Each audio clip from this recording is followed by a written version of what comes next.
Gustavo, um menino de 7 anos que, apesar da idade, era o grande defensor da mãe contra os ataques do pai alcoólatra. Até que um dia, ele sumiu nos morros cariocas sem deixar pistas.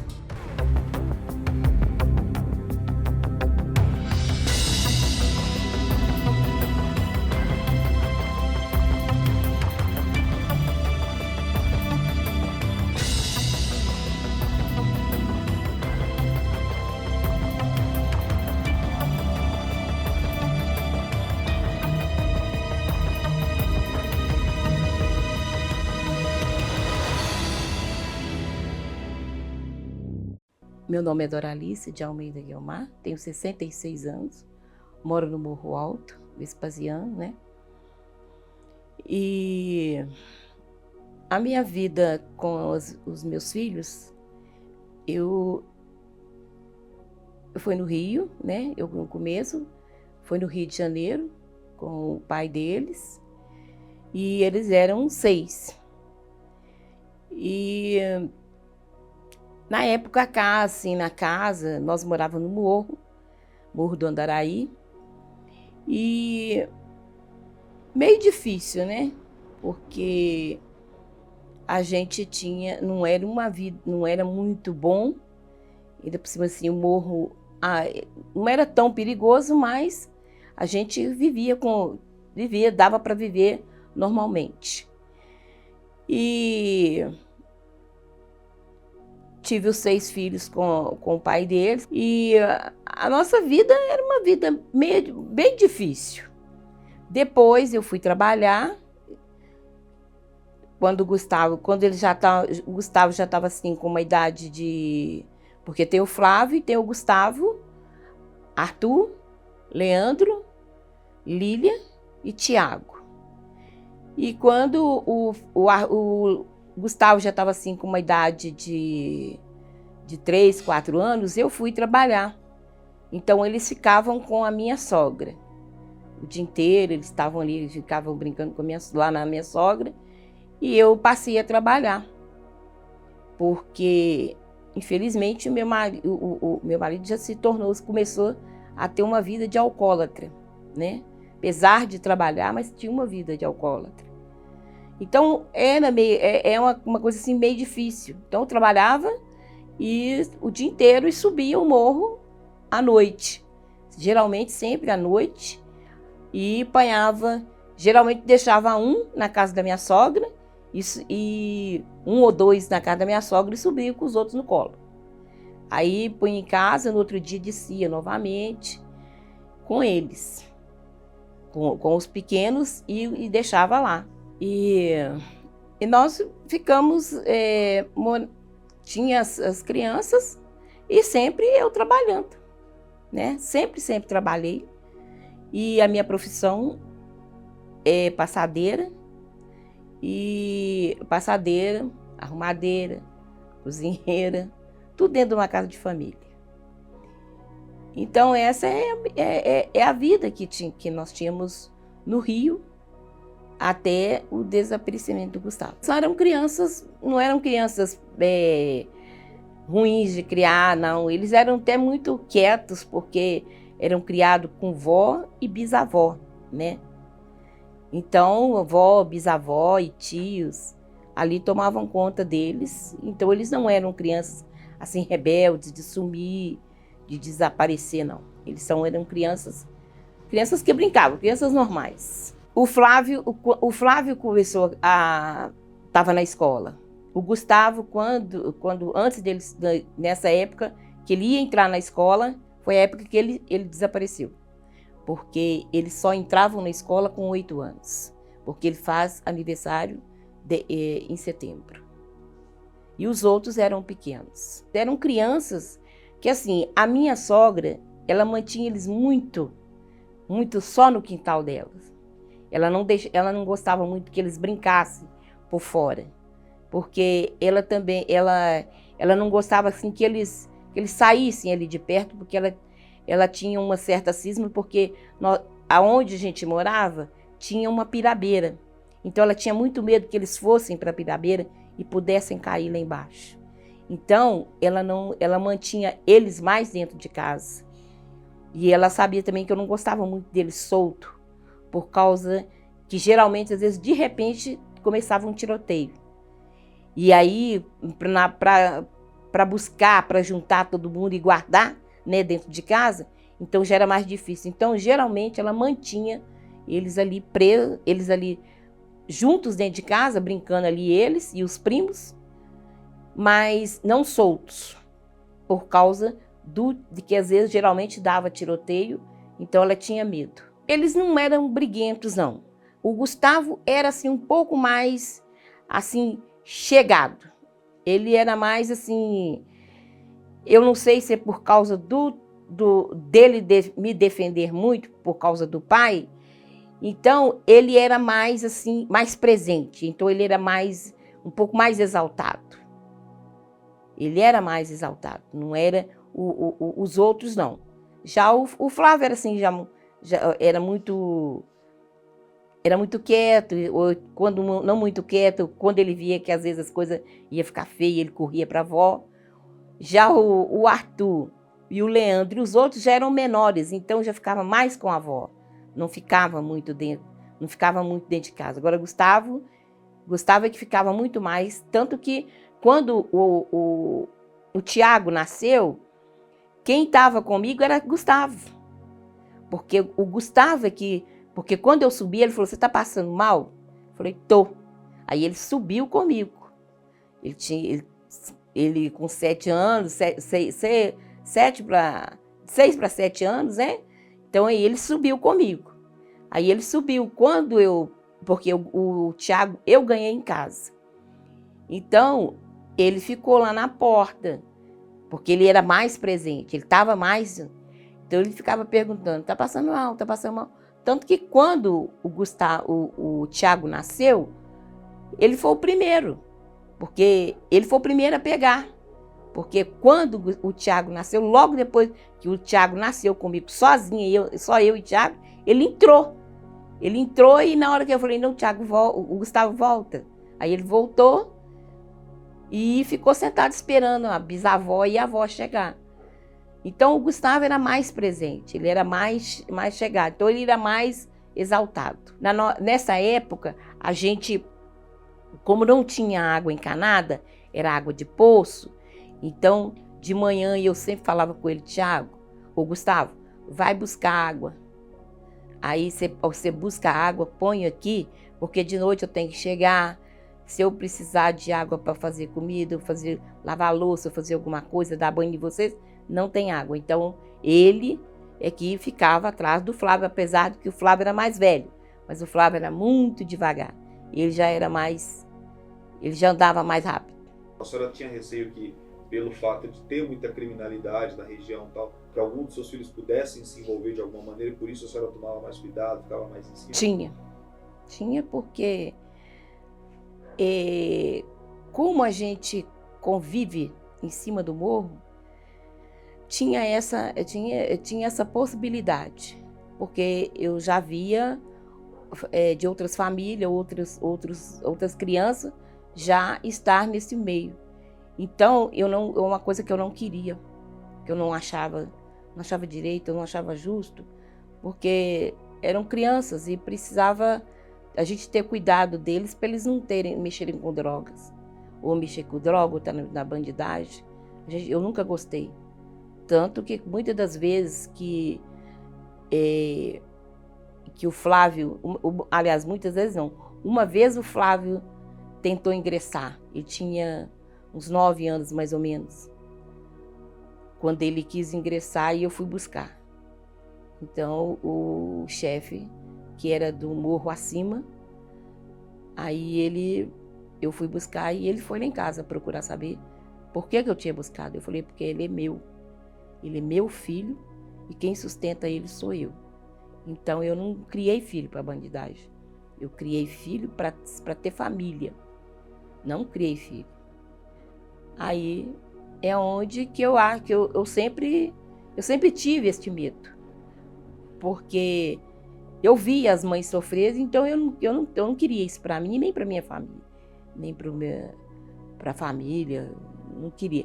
E a minha mãe morava aqui, né?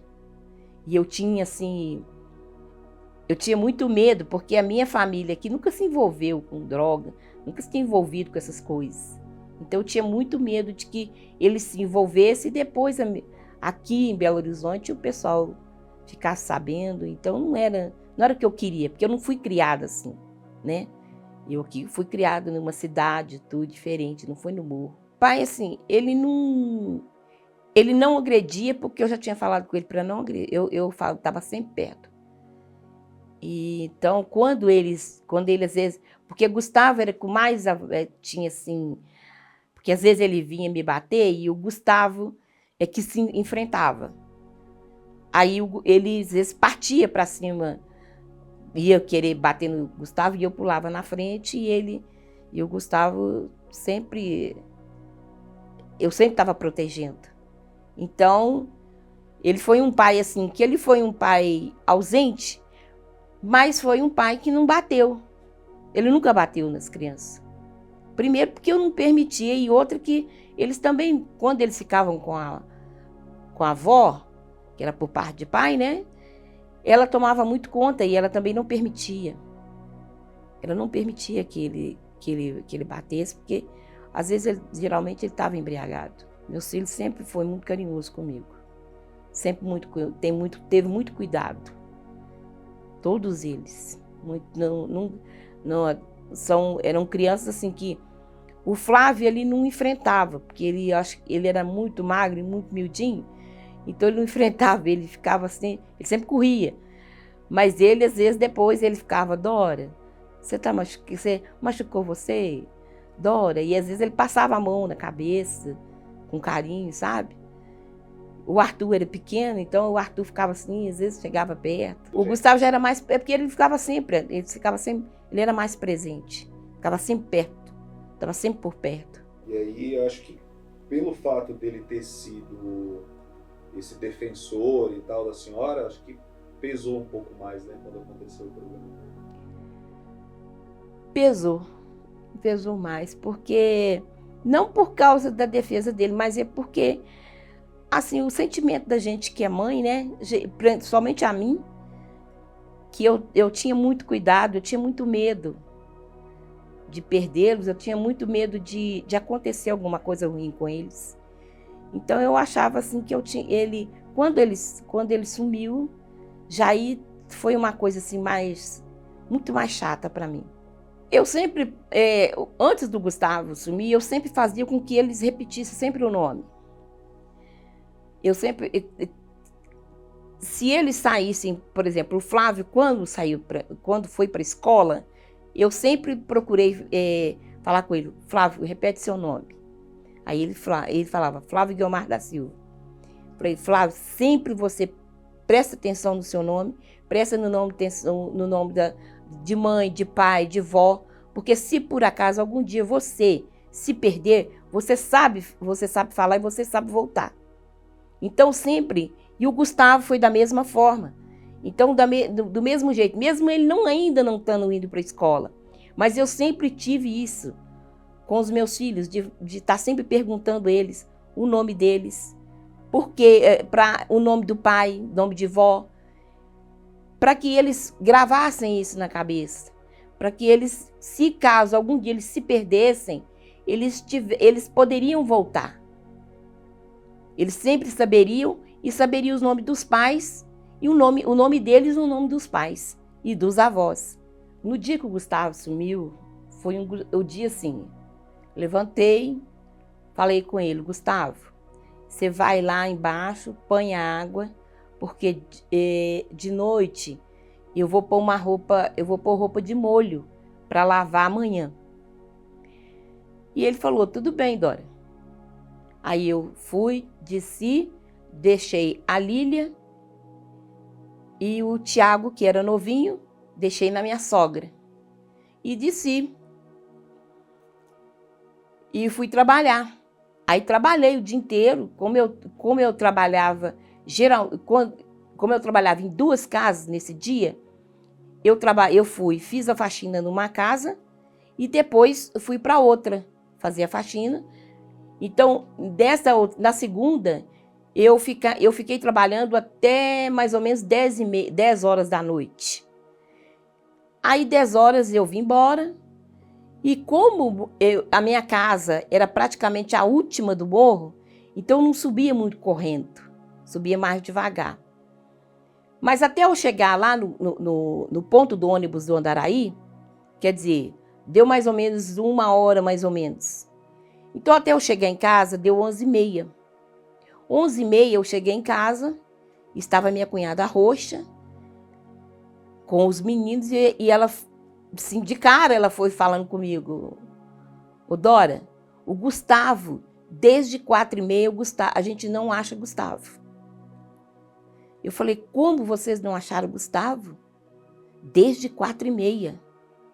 Se está todo mundo dentro de casa.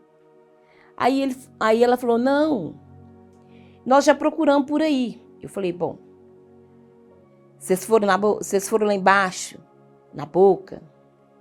Aí, não, lá a gente não foi. Eu falei: mas procuraram na vizinhança toda? Procuramos, não acharam.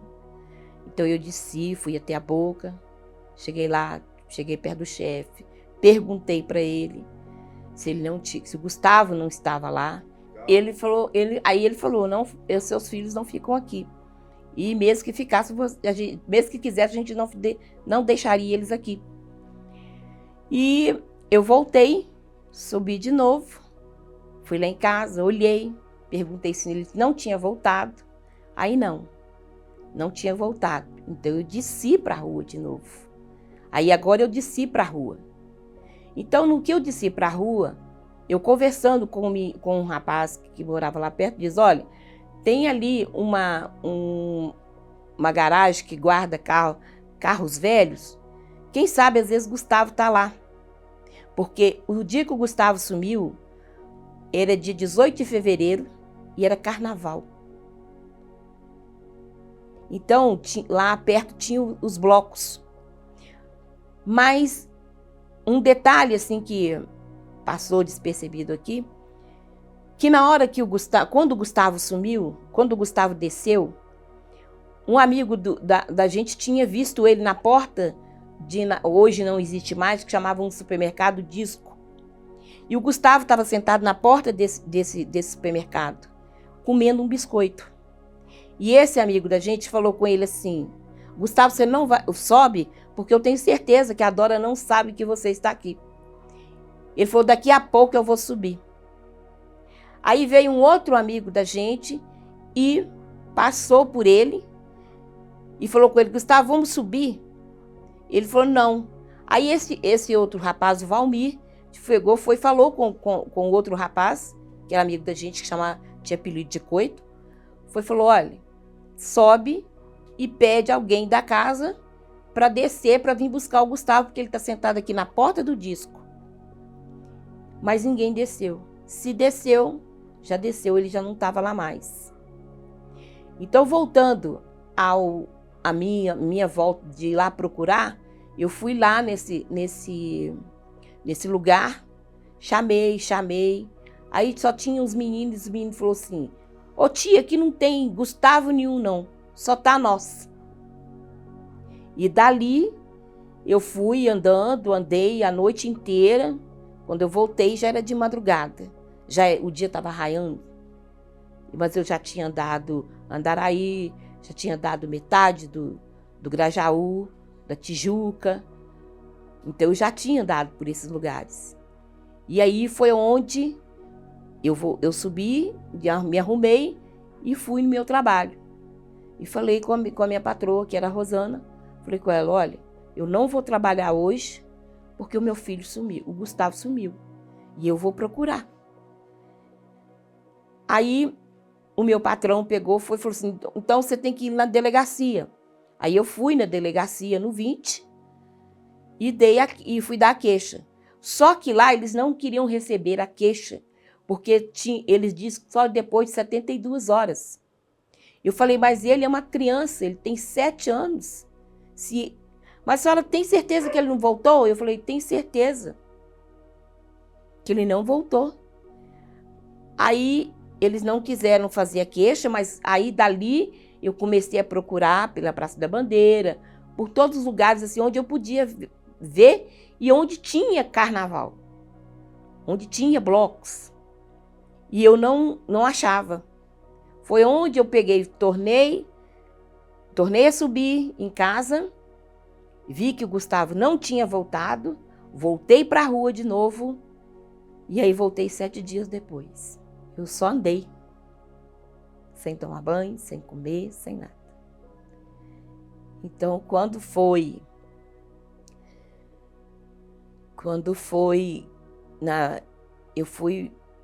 me deu assim alguma coisa, eu me lembrei de onde eu trabalhava e eu fui na minha patroa. E ela falou, Dó, tem 7 dias, a sua cunhada todo dia telefone. Todo dia ela telefone. Onde você estava? Falei, eu estava procurando o Gustavo. Ela falou assim. Aí ela falou assim, então você sobe, toma um banho. Aí eu subi, tomei um banho. Quando eu voltei, que eu comi alguma coisa, eu não sei se vocês botaram remédio, só sei que eu dormi. Eu comi aquilo, me deu sono, eu fui dormir. Quando eu acordei, tinha uma amiga dela que sentou, que era psicóloga, e foi conversar comigo.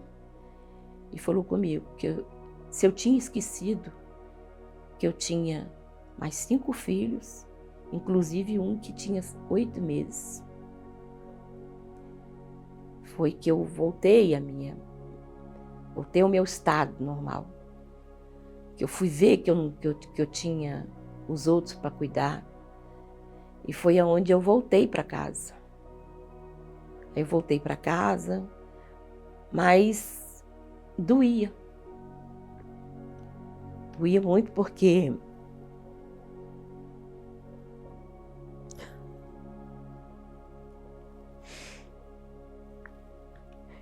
eu tinha perdido um filho. Eu não sabia onde estava meu filho.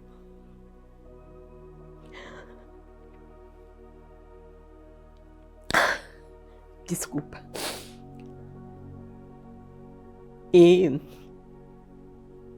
aí eu fiquei... Aí, desde essa época, eu passei a procurar mais. Aí, procurei, assim, aonde eu podia. Se eu estava trabalhando, às vezes eu pegava o ônibus e se eu visse criança, meninos da cor dele, que tivesse no meio do... eu descia do ônibus e voltava. Uma vez eu vi uma criança que estava lá na rua e muito parecido com ele. Eu fiz um motorista parar o ônibus no meio da rua e desci falei, não, meu filho está ali, meu filho está ali. E ele parou o ônibus, eu desci e voltei. E não era Gustavo. Aí veio uma ligação para onde eu trabalhava e diziam que tinha um menino no necrotério, que era do jeito que ele estava. Quando ele sumiu, ele estava só com um short azul. E aí eles falaram que ele estava lá, que tinha uma criança e que poderia ser ele. Aí eu fui. Quando eu cheguei lá, assim, ao puxar a gaveta, o cabelo era igual, né? Mas ele estava com os pés virados para lá e a cabeça. Então, começaram a puxar. Aí, quando ele começou a puxar, que eu olhei a cabeça, eu falei, pera um pouquinho. Ele falou, por quê? É seu filho? Eu falei, pela cabeça é. Aí ele foi puxando devagar. Aliás, primeiro ele me deu um copo com água. Mandou eu sentar e tudo. Depois ele pegou, foi e foi puxando devagar. Até eu ver que o menino estava sem camisa e tudo. Mas ele estava com um short que não era do Gustavo e o rosto era totalmente diferente. Então... Então o necrotério, nesta época para mim, o necrotério passou assim, a ser uma casa. Porque qualquer menino que aparecesse, eles mandavam me chamar. Menino da cor dele, do jeito dele, mandavam me chamar. E nisso, nessa andada, eu ficava de delegacia em delegacia, de lugares. E foi quase... E aí teve na época também o sumiço de algumas crianças, de alguns meninos. Então eu ficava naquele empolvoroço de estar procurando. A minha cunhada, às vezes ela falava... Teve uma vez também que teve uma pessoa que tinha visto ele na Praça da Bandeira, ele com uma senhora. Eu passei um mês, porque foi numa época que recebimento de pagamento de aposentados, né? E ela dizia que era a moça que falou dizia que era uma senhora. Então, eu fui, passei um mês inteiro, passando dentro do mesmo horário que a moça tinha avisado, para mim ver se era ele. Então, essa procura ficou durante 5 anos. Eu fiquei dentro do Rio de Janeiro. Só que nesses 5 anos depois, aí começou a ficar, o morro ficar muito perigoso, cada dia mais perigoso. Então eu falei, eu não posso ficar aqui com os meus filhos, porque senão se eu já perdi um, agora eu posso perder outros baleado. Porque, inclusive, na casa da minha sogra, a bala entrou pelo teto e acertou quase perto assim da minha filha, estava deitada na cama, quase que matou ela. Então eu falei, eu não posso ficar aqui. Eu não posso ficar aqui, porque senão eles vão acabar morrendo. E eles já estavam ficando já crescidos, e eu fiquei com medo de ficar ali e eles debandarem para a boca. Então foi por isso que aí eu vim embora. Mas a minha procura pelo Gustavo, ela não terminou ali. Porque mesmo que eu vim para Belo Horizonte, porque aí eu vim, falei com a minha mãe se eu podia vir embora. E também porque meu marido já estava bem mais violento e a coisa estava ficando muito difícil, então eu vim embora.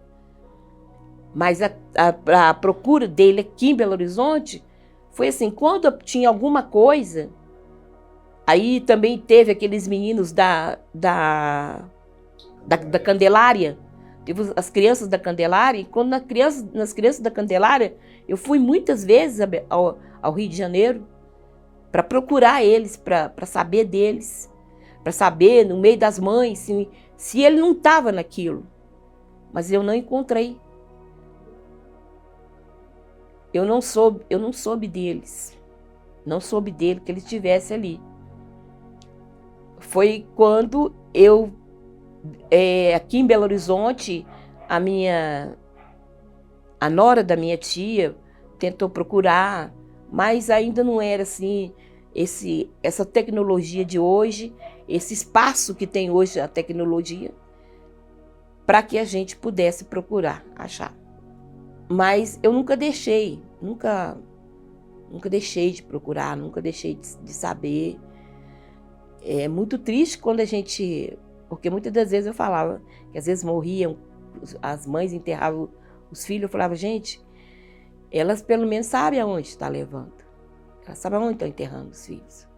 Eu nunca sei, era um vazio que tinha, uma coisa assim, meia doída, porque a gente nunca sabe aonde que está, o que aconteceu, se está sentindo frio, se está com fome, como é que é a vida que está levando, qual é a vida que está levando, né? Muitas das vezes as pessoas perguntavam, se ele hoje é um bandido? Eu falei, é meu filho. É meu filho. O bandido ou não, é meu filho. Então tem que receber ele do jeito que ele é, né? Do jeito que ele está.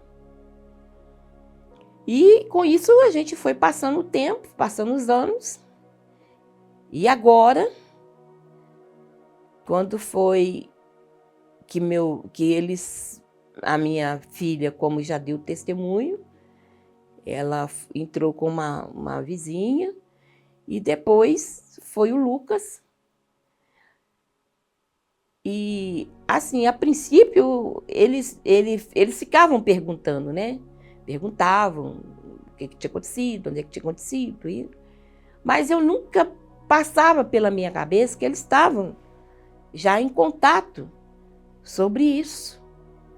Porque dentro de 24 horas, deu uma reviravolta na minha vida que eu não acreditava. Porque depois que eu vim para Belo Horizonte, eu me tornei evangélica igual a minha mãe, né? Tornei evangélica e tudo. Então, nesses dias, antes do aparecimento do Gustavo, é uma testemunha que eu sei que muita gente, só mesmo quem é evangélico, que vai acreditar e tudo. Eu tinha feito lá na nossa igreja, tinha feito um trabalho de 7 dias, como se diz assim, a restituição de Deus. Mas eu não pedi para Deus, não foi a restituição, não foi que o Gustavo aparecesse. Eu falei, Senhor, tudo me restitui, tudo aquilo que me foi tirado. Eu pedi a Deus que me restituísse, mas eu nunca pensei, não foi assim uma forma assim de, como você é, Senhor, eu quero que o Senhor restitua meu filho. Não, eu pedi a Deus, restitui aquilo, tudo que me foi tirado. E passou na semana. Aí quando foi já quase no fim de semana, é que os meninos começaram a me perguntar, até que eles chegaram e falaram comigo. Ô Doras, o meu neto ainda de vez em quando ele me empurrava assim no sofá. Você tá bem? Como está seu coração? Você vai ficar bem se eu te falar uma coisa? Eu falava com ele, Lucas, eu resisto, se eu resistir, ainda falei com ele, se eu resistir ao sumiço do meu filho, ao sumiço do Gustavo, eu não vou resistir agora. O que é? Não, eu quero saber se você está bem. Eu posso te contar uma coisa? Aí eu falei, pode. Aí ele pegou e falou assim, é sobre o Gustavo. Eu falei, já vem. Eu falei com ele, olha, ô Lucas, não me dê falsas esperanças, porque eu já tive várias falsas verdades, dizer que achou e de repente não achou, e eu não quero sofrer. É como eu ainda falei com ele, eu já disse para Deus, se ele não me devolver meu filho, ele vai ter que me dar conta. No final dos tempos, ele vai ter que me dar conta dele. Ele vai falar para mim onde ele está.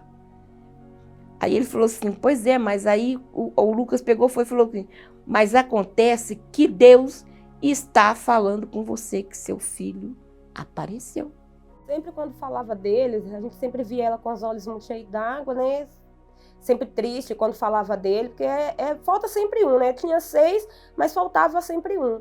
E, assim, quando passava a história de pessoas desaparecidas, sempre renascia aquela esperança nela de reencontrá-lo. Mas, como naquela época não tinha tanta tecnologia como tem hoje, então aí quando foi surgindo celulares, essas coisas, então foram aumentando as esperanças.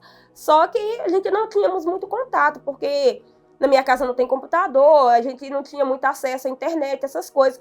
Quando começamos a ter, foi a partir dos meus filhos. Aí que nós começamos realmente as buscas, depois de tantos anos, foi através hoje dos aplicativos que tem hoje em telefone, essas coisas. Aí meu filho, de repente, diz ele que começou a querer saber da história dele, começou a perguntar à minha mãe como que foi o desaparecimento, o nome, essas coisas. E ele mesmo começou a ir procurar. Diz ele que, de repente, num sonho, ele viu uma foto e na foto estavam os 7 filhos da minha mãe. E ele não via o rosto. Então, nesse sonho, ele resolveu a começar essa busca. Aí, de madrugada, ele pegou o telefone e entrou numa rede no Rio de Janeiro sobre criança desaparecida e colocou o nome do Gustavo. Aí foi que surgiu 2 pessoas que começaram a ajudar nas buscas, né? Que foram dando pista pra gente de alguma coisa, assim, foram coisas entre 24 horas. A partir do momento que meu filho entrou nessa busca, foram 24 horas. Comecei a procurar, comecei a olhar, achei o rapaz, achei endereço, e eu falei, não pode ser não tem que ser ele. Todas as características, tudo bate, né? A única diferença que tinha é que a mãe dele estava como Dora, né? E não o nome completo dela. Mas tudo batia. Eu falei, se ele foi registrado por um juiz, graças a Deus que tenha tido bom senso, ele deveria lembrar do nome completo dele. Esse juiz deve tê-lo registrado com o nome que ele lembrava e o nome da mãe que ele lembrava de Dora, né? E começou a minha busca.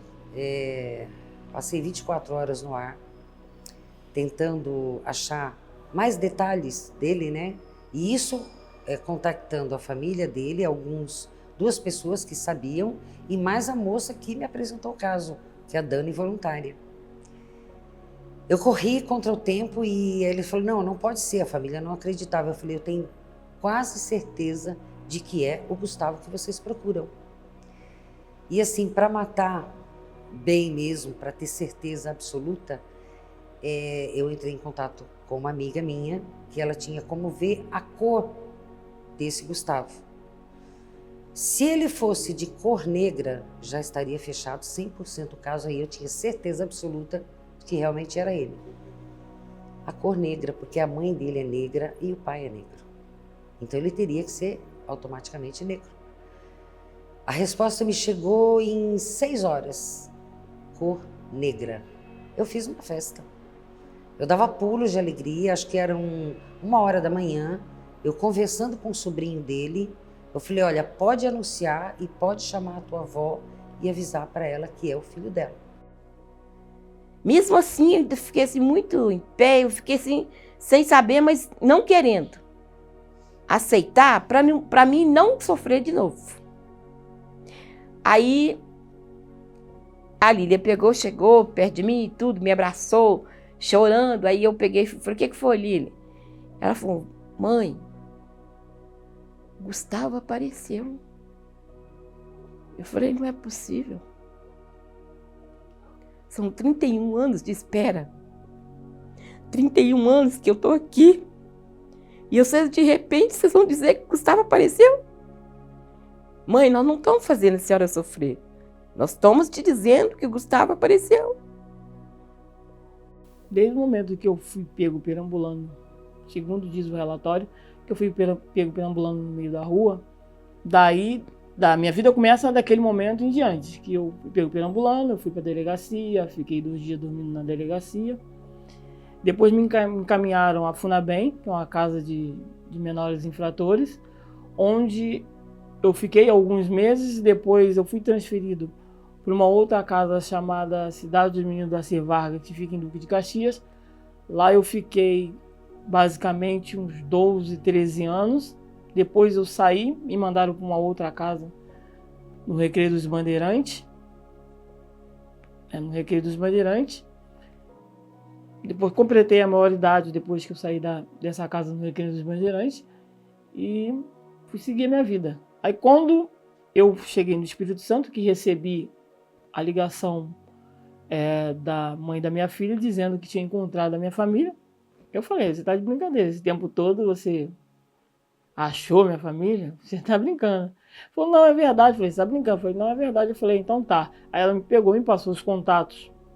Foi até do Lucas, eu liguei pro Lucas, falei com ele, falei com a minha mãe. E na verdade eu falei que iria durante uma semana, mas eu resolvi em cima da hora, até mesmo tive problema no relacionamento por causa disso, que eu falei que eu ia, e eu sempre fui muito assim, muito decisivo dessas coisas. Falei que eu iria naquele dia pra cá, pra Belo Horizonte. Nisso cheguei aqui, foi a festa que foi, né? Por minha mãe ter me encontrado, eu também, lógico, também é um alívio na minha vida, também porque você vivia o tempo todo, tudo quanto é lugar, você não sabia de onde você veio, quem você era, quem era a sua família, porque eu não tinha foto quando eu era pequena, não tinha noção de quem, afinal de contas, quem é minha família, quem eu sou. Essa resposta sempre era um vago que tinha dentro de mim. Cheguei aqui, encontrei com a minha mãe, me emocionei, como não sou, pela história da minha vida, eu não sou de me emocionar. Às vezes você pede, às vezes a gente pede aqui para rir, mas é fato, isso eu não tenho essa coisa, essa emoção de que você chora muito fácil. Então foi difícil para mim naquele momento, não pelo fato de ver que você é rancoroso, que você, é pelo fato da história de vida, da forma que você viveu. Então eu não sou muito emotivo. Então com a minha mãe foi diferente. Aconteceu, eu chorei, nós se abraçamos, nós passamos os dias, um dia, uma tarde maravilhosamente bem. Almoçamos, conversamos sobre algumas coisas eu não conversei, até mesmo porque tem coisas que são passadas na nossa vida, eu acho que a gente guarda pra gente ou a gente deixa de lado, porque se você começar a resgatar tudo aquilo que você viveu e não viver o presente, que é o que você tem que viver hoje, você vai viver a vida inteira no passado. O que aconteceu aquele dia que você não voltou pra casa? Você sabe? Segundo a minha mãe, que eles me contaram, que eu saí para fazer um jogo para minha tia, e a minha tia me deu um dinheiro e eu acabei encontrando um coleguinha no meio da rua e não voltei para casa.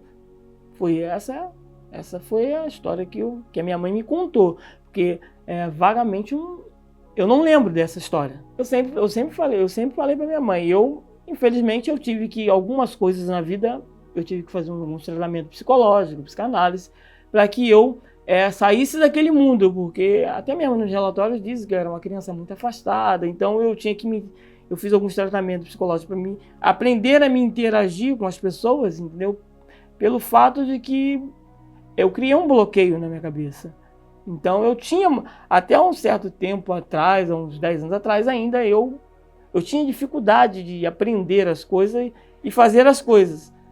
Mas depois que eu botei na minha cabeça, determinei na minha cabeça que Deus seja feito a sua vontade, eu tenho que seguir, eu não posso, aí eu comecei a estudar, a melhorar a minha vida. Até por orientação mesmo de psicólogos, entendeu? Até mesmo as leis regidas hoje, não sei se ainda existe, que criança com menos de 10 anos, eles eram pegos nas ruas e a autoridade policial te pegava e te levava para a delegacia. A autoridade policial te pegava e te levava para a delegacia. E eu fui para a delegacia, lá como não tinha esses parafernálios de tecnologia hoje, minha mãe ficou naquela procura incessante e você ficava pulando de instituição para instituição. Eu acho que o dificultou mais a minha mãe a ter me encontrado foi este fato de que o sistema não era integrado, não existia sistema de tecnologia avançado como tem hoje. Eu acho que o dificultou maior foi isso.